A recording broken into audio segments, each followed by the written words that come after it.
those same people are now, calling us pirates. I think those are the people in Somalia. I don't know. I've never, entered a ship on sea that way, with an AK-47 or anything. So, but it seems to be strange to me that while many countries and corporations actually thank their existence and their current success based on not sticking to those rules which they now ask us to stick to, it makes it a bit, I don't know, I don't feel a lot of sympathy for them when they say that, they're having a hard time or anything. It makes it a bit sort of difficult. Okay, you want to... I don't know whether that's true. I mean, I think filmmakers went to Los Angeles because of the light, and the good weather. They didn't have these lamps in the beginning. They needed good light. What is also true is that U.S. Citizens were not allowed to pay license fees on copyrighted material to foreigners up until the 1960s. I don't know the exact date, but anyway. Walter. I'd like to respond to Tim's remark that, the proper way to change copyright law is not through wholesale downloading. And I'm going to make a very unpopular statement given the amount of Pirate Bay shirts in the audience. I won't shed a tear about the Pirate Bay. Having said that, the Pirate Bay is useful because it proves that there is a problem. And I think Tim is completely wrong about saying that, they have the normal lawmaking process. The lawmaking process is hijacked by special interest groups, and you have a very diffuse common interest, which is not represented in a good way in our current democratic system. And I'm not claiming that we should burn down democracy, on the contrary, but especially when you look at the, again, extension on top of performing rights and copyrights, you see that every time you see the small group which has a vested interest, and especially the distributors and not the creators, push through changes in the law because there's no real genuine pushback from a common interest perspective. And only the recent case of the software patents which were proposed in the European level, I think it's a pretty exceptional case where people pushed back on that front.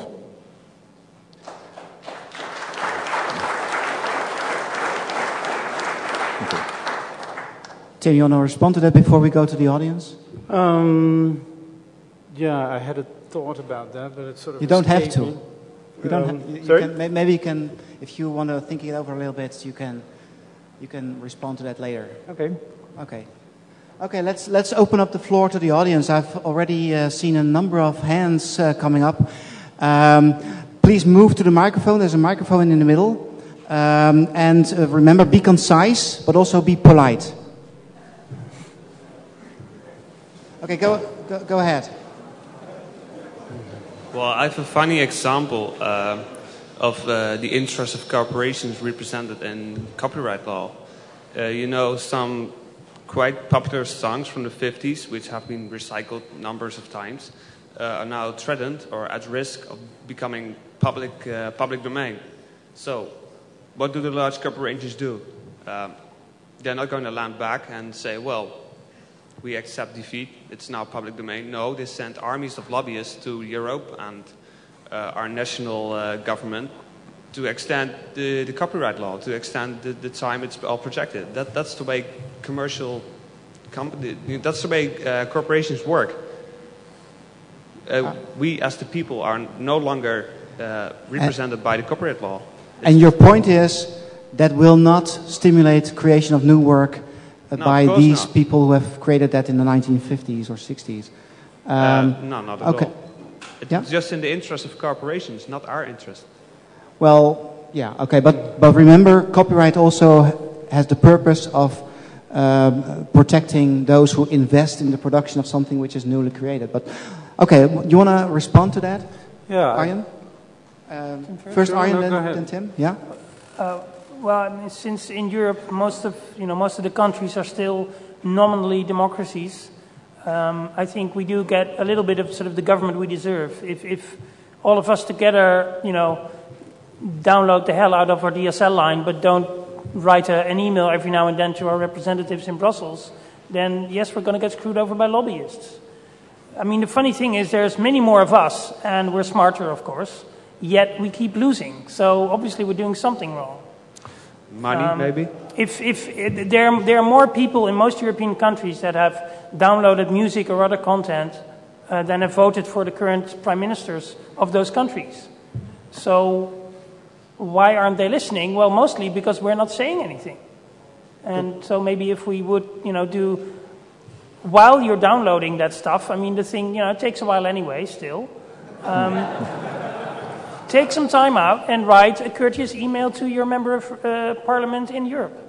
I think the Pirate Bay was an interesting gesture. Wait a second, Tim first. Yeah, I think also you're complaining about large corporations. Now, there's of course not only large corporations out there. There's also small ones. There's also people who individually seek to get remunerated for their creative work.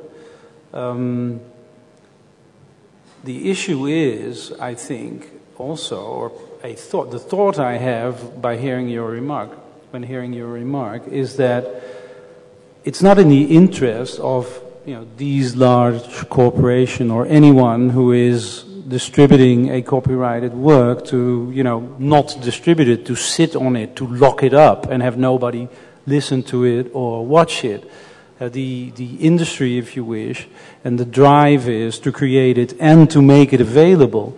The question is, can you earn money with your creative product? So the industry wants the information to be free in the sense that you can obtain it, but they also want a remuneration for it so that they can pay for new work to be created. That's the principle.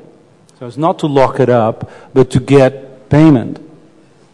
I'd like to add to that we indeed shouldn't frame the discussion in terms of faceless corporations screwing us over, or however romantic that may sound. I mean, the same phenomenon you see in agricultural policy, where you very happy to have voting blocks being the farmers. So I don't like to put it that way. On the other hand, what Tim says is we would like to make things available. That reeks of hypocrisy, given the fight the content industry is putting up in making all the works digitally available. I mean, I don't have access to the back catalog of most large record companies through a legal download service. At least now it's changing, but it took them about 10 years after Napster to come to the realization that the digital area is there. It's a bit slow on the uptake. Personally, I'd love to pay, maybe somewhere in the area of 50 to 100 euros per month to be able to, get all the stuff I now get anyway, without paying for it. If that means I never get, compared again to people robbing ships at sea. I mean, I think, if that means that I never have to worry about any of those issues again, and we can also dump the levy on certain media in the Netherlands and a couple of other countries, I think that would be a good solution, but actually it's not a solution that is offered to me. Okay, let's go to a second. Do you have please ask a different kind of question so that we don't get to repeat ourselves. Okay, well, let me, instead of asking a question, make an observation or two.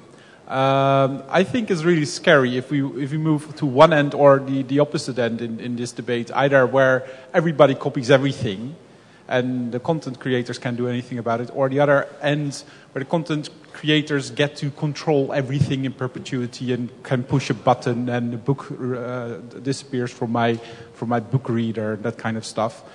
And as an author, not a faceless corporation, look, I have face.